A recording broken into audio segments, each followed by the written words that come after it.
Halo, apa kabar? Assalamualaikum warahmatullahi wabarakatuh. Senang sekali saya Aris Penarif bisa kembali menjumpai Anda semua. Polda Metro Jaya akhirnya kemarin menggelar gelar perkara khusus ini ya. Ini istilah untuk menyebutnya bergelar perkara ulang terhadap dugaan ijazah palsu dari mantan Presiden Joko Widodo yang melaporkan ada jumlah orang yang sekarang dijadikan tersangka oleh Polda Metro Jaya, yakni ada 8 orang yang terbagi dalam dua klaster, yakni klaster TPUA, Tim Pembela Ulama dan Aktivis, terdiri dari 5 orang, dan klaster yang terakhir ini ada terdiri dari 3 orang, yakni klasternya RRT atau trio RRT, Roy Suryo, Rismond, dan juga Dr. Tifa. Pasal yang dikenakannya berbeda-beda. Ya, ini ada pasal penghinaan dan pencemaran nama baik, fitnah, dan ada juga pasal Undang-Undang ITE. Untuk khusus Undang-Undang ITE ini dikenakan kepada trio RRT, sementara untuk fitnah pencemaran nama baik itu dikenakan kepada 5 orang tersangka, yakni dari Ketua TPUA Profesor Egy Sujana, Wakil Ketuanya Rizal Fadilah, kemudian juga ada pengacara Tri Kurnia Royani, ini seorang wanita, Damai Hari Lubis, dan juga Rustam Effendi. Nah, yang sangat menarik dalam gelar perkara kemarin itu polisi disebutkan menunjukkan ijazah yang diakui sebagai ijazah Jokowi. Karena ijazah ini belakangan memang dikuasai oleh penyidik, itu disita bersama dengan dokumen lainnya. Tetapi satu hal yang lain yang juga cukup menarik, Polda, itu penyidik Polda akhirnya menunjukkan siapa sesungguhnya yang melaporkan perkara ini, dan terungkap bahwa yang melaporkan adalah Jokowi. Bahkan Jokowi itu disebutkan juga sudah menentukan pasal-pasalnya yang digunakan untuk mentersangkakan para orang-orang yang dilaporkan oleh Jokowi itu. Sebelumnya kan nah kita bahas dulu soal laporan ini yang sangat menarik ya, karena sebelumnya kan Jokowi ketika itu mengaku bahwa dia tidak melaporkan orang per orang. Dia hanya melaporkan peristiwanya. Tapi kalau pengacara Jokowi sebelumnya sudah menyebutkan melaporkan nama 5 orang sebelumnya yang jadi tersangka. Nah, pernyataan Jokowi yang dia tidak melaporkan orang-orang nama orang itu dan dia hanya melaporkan peristiwa ini kan kemudian menimbulkan keterkejutan, karena sebelumnya Polda Metro Jaya itu sudah mengirim surat ke Kejaksaan Tinggi yang melaporkan tentang dimulainya penyidikan, dan biasanya kalau surat dimulainya penyidikan itu sudah ada tersangkanya. Pada waktu itu disebutkan ada 12 nama tersangka. Ada di situ termasuk nama dari mantan pimpinan atau mantan ketua KPK Abraham Samad. Pada waktu itu sangat mengejutkan mengapa Abraham Samad dijadikan juga tersangka, dan Abraham Samad ketika itu menyatakan dia akan melakukan perlawanan. Selain itu juga disebutkan 2 nama wartawan dari Sentana TV ya, yang juga sangat aktif dalam mendampingi terutama Rizwan dalam berbagai kasus yang mempersoalkan ijazahnya Pak Jokowi. Nah, belakangan ternyata kemudian hanya 8 orang ini. Nah, soal bahwa pernyataan Pak Jokowi itu hanya melaporkan peristiwa, tapi kenapa kemudian muncul nama-nama tersangka, ini ada 2 kemungkinan pada waktu itu, karena yang melaporkan ini bukan hanya Jokowi sendiri, tapi ada 4 orang lainnya. Jadi ada 5 laporan sebelumnya, yang 1 dari Jokowi sendiri, 4 itu dari para pendukung Jokowi, tapi yang 2 laporan itu kemudian dicabut. Jadi hanya ada 3 laporan. Jadi waktu itu ada dugaan apakah nama-nama orang ini muncul karena bukan Jokowi, karena Jokowi menyatakan bahwa dia hanya melaporkan peristiwanya. Jadi artinya nama-nama ini muncul dari pelapor lainnya, atau nah ini yang saya kira cukup serius bagi polisi, karena diduga tadinya ini nama-nama yang sampai 12 orang itu muncul karena menggunakan laporan model A. Laporan model A ini laporan yang berasal dari penyidik sendiri. Jadi dalam kasus ini berarti setelah melakukan penyelidikan dari laporan Pak Jokowi itu, kemudian mungkin karena mendapat masukan dari saksi ahli dan sebagainya diperiksa, kemudian berkembang kasusnya sehingga sampai 12 orang yang menjadi tersangka.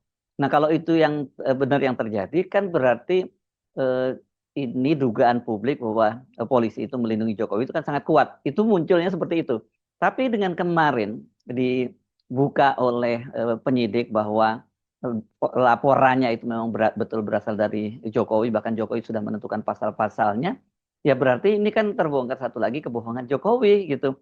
Dan tentu polisi tidak mau kalau ini dilimpahkan kepada mereka yang diduga kemudian menggunakan laporan model A, dan kalau dengan laporan model A itu berarti ya polisi yang melaporkannya, bukan Jokowi. Jadi dalam pasal 32 dan 35 dengan ancaman hukuman 12 tahun itu adalah dari laporan Pak Jokowi sendiri. Si Pak Jokowi atas hadiahnya kemarin masih menyangkal bahwa saya hanya melaporkan peristiwa, tidak pasal, tidak orang. Ternyata semua dilakukan. Ya, bohong. Orang juga dilaporkan ya? Oh, dilaporkan. Orang juga dilaporkan, dan pasal yang mengerikan 32 dan 35 itu dari Jokowi juga ternyata. Dan kami ditunjukkan secara langsung, laporkan kami pasal 32 dan 35 ya, yang hukumannya jauh lebih berat daripada maling uang rakyat. Bayangkan, ya, maling uang rakyat. Ada apa sih sebenarnya dengan ijazahmu? Tapi itu juga, pengacaranya itu juga nyangkal. Kami tidak menyebut nama, kami tidak menyebut pasal, kami hanya menyebut peristiwa. Kata ada pengacaranya orang Batak itu kan. Nah, itu. Padahal semua tadi laporan, ada semua. Ya, bukan hanya peristiwa, pasal, 6 pasal ya, termasuk 32 dan 35. Dan ada nama. Wow. Kok jahat banget sih kamu? Seperti ada dendam pribadi ya sama kami. Nah, di luar itu yang juga sangat menarik, kendati kemarin ijazahnya itu sudah ditunjukkan, tetapi justru ditunjukkan ijazah itu kendati tidak boleh dipegang dan sebagainya, malah makin meyakinkan trio RRT bahwa ijazah dari Joko Widodo itu adalah ijazah palsu. Bagaimana ceritanya kok kemudian malah ditunjukkan ijazahnya meskipun mereka tidak bisa memegang itu, tapi mereka malah menyimpulkan ini ditunjukkan ijazah itu malah makin memperkuat bahwa ijazah Jokowi itu asli. Kenapa? Karena kok katanya ijazah ini dari penglihatan mereka, ijazahnya malah masih dalam kondisi yang masih baru gitu, belum seperti dokumen-dokumen yang tua. Kan kalau Pak Jokowi itu seperti diakui oleh Rektor UGM bahwa ijazahnya itu diterbitkan pada tahun 1985, karena Jokowi ini disebutkan adalah angkatan 80 dan kemudian lulus tahun 85, berarti kan dokumen itu sudah berusia 40 tahun. Tapi kenapa dokumen itu kok masih terkesan baru? Itu di dalam pengamatannya Roy Suryo dan Rismond. Dan kemudian mereka membandingkan dengan ijazahnya Rismond yang usianya lebih muda dibandingkan ijazahnya Jokowi, tapi kondisinya itu sudah kelihatan lebih kuno, lebih lama lah gitu, dan ada tintanya yang juga sudah melobor gitu. Dan untuk pas foto yang tertempel di barang yang disebut ijazah itu, saya dengan lantang dan tegas mengatakan saya sangat ragu bahwa itu usia sudah lebih dari 40 tahun. Terlalu tajam, terlalu baru barang itu sebagai sebuah foto yang dicetak dengan kertas foto di tahun 80-an. Ya, karena kertas foto di tahun 80 itu ada usianya. Bahkan ijazah Dr. Rismond sendiri yang usianya baru sekitar 20 tahunan kira-kira. 23 tahun. Itu pun sudah mulai berburam. Ya, ini masih sangat tegas dan jelas. Beberapa kejanggalan dari tebalnya kertas, terus ada garis hitam itu seperti error printing, terus ketajaman dari foto. Ya, ketajaman foto itu artinya antara gelap dengan terang itu terlalu tegas. Untuk usia 40 tahun. Untuk usia 40 tahun, sementara ijazah saya yang 2002, ijazah S2 yang sama lintasan stempelnya di atas jas hitam saya, itu stempelnya sudah kayak berkeringat, berkerak ya, berakar gitu. Jadi nggak tajam lagi. Kami tidak boleh menyentuh. Jangan sentuh. Kata pengacaranya tadi dari jauh. Nggak boleh disentuh. Kata salah satu pengacara Pak Jokowi. Nah, soal keasilan ijazah ini menjadi sangat penting. Kenapa? Karena kan mereka ini dilaporkan ada satu soal fitnah, soal dugaan ijazah palsu Jokowi. Begitu juga soal undang-undang ITE mengubah dokumen ijazah itu di media sosial, itu yang dituduhkan kepada klasternya trio RRT. Kan yang jadi pijakan utamanya adalah ijazahnya ya. Jadi kalau ijazahnya itu dia belum bisa dipastikan bahwa itu ijazah asli atau tidak, kan tidak ada dasarnya dari polisi itu untuk menetapkan mereka menjadi tersangka.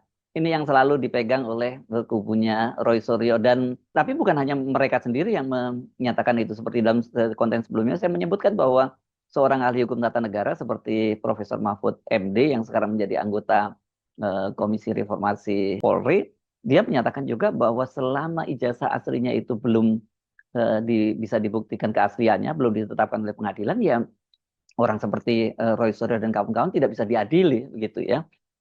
Apalagi nanti kemudian dipidanakan. Sementara kalau Profesor Jimli Asidiki yang sekarang menjadi ketua tim Komisi Reformasi Polri malah menyatakan bahwa ini nggak ada masalah pidana, ini harusnya adalah masuknya ke ranah pengadilan tata usaha negara. Jadi ternyata strategi dari kubu Roy Suryo dan kawan-kawan ini yang meminta gelar perkara khusus atau gelar perkara ulang ini cukup tepat karena selama ini mereka sendiri merasa bingung kenapa tiba-tiba dijadikan sebagai tersangka. Nah, dengan gelar perkara khusus ini setidaknya tadi mereka bisa mendapat dua fakta. Satu adalah ijazahnya Jokowi itu makin meragukan dari sisi tampilan bentuknya yang kok masih kelihatan kinclong lah gitu ya, dibandingkan dengan ijazah dengan usia ijazah yang sudah 40 tahun.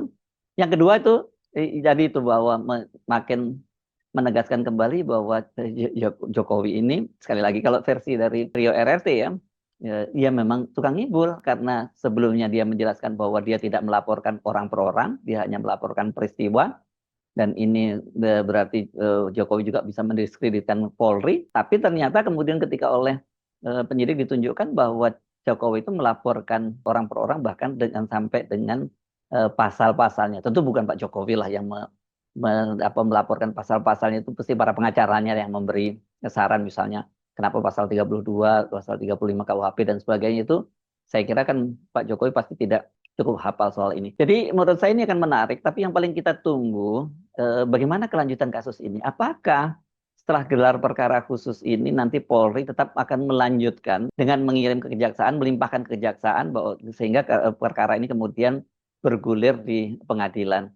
Kalau saya melihat pernyataan-pernyataan dari kubu trio RRT ini, mereka sendiri menyatakan bahwa nggak khawatir kalau mereka nanti kemudian harus diadili karena di pengadilan itulah mereka kemudian bisa membongkar fakta-fakta sesungguhnya yang selama ini kan dihindari oleh Jokowi.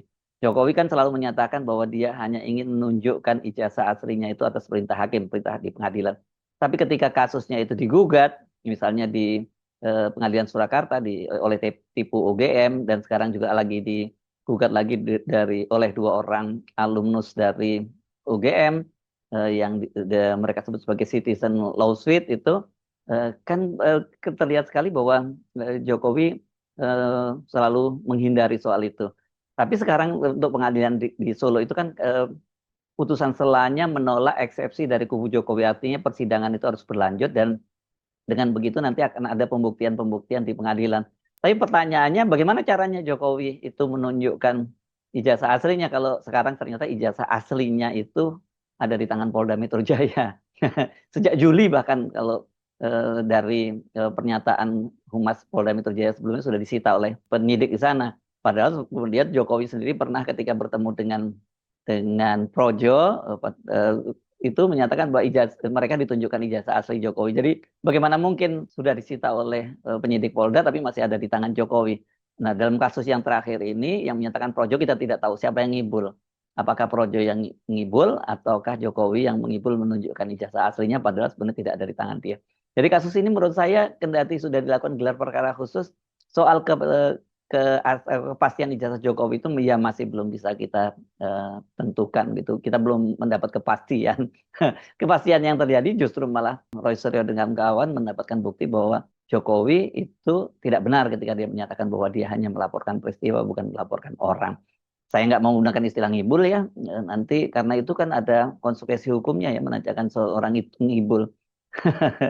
Saya cuma menyatakan bahwa Pak Jokowi menyatakan bahwa dia tidak melaporkan orang tapi melaporkan peristiwa, tetapi dari keterangan trio RRT itu terjelas bahwa di situ penyidik menunjukkan bahwa laporan itu Pak Jokowi sudah sudah menyebut nama orang bahkan pasal-pasal yang dikenakan pada mereka yang dilaporkan. Saya Harus Arif, sampai jumpa lagi. Wassalamualaikum warahmatullahi wabarakatuh.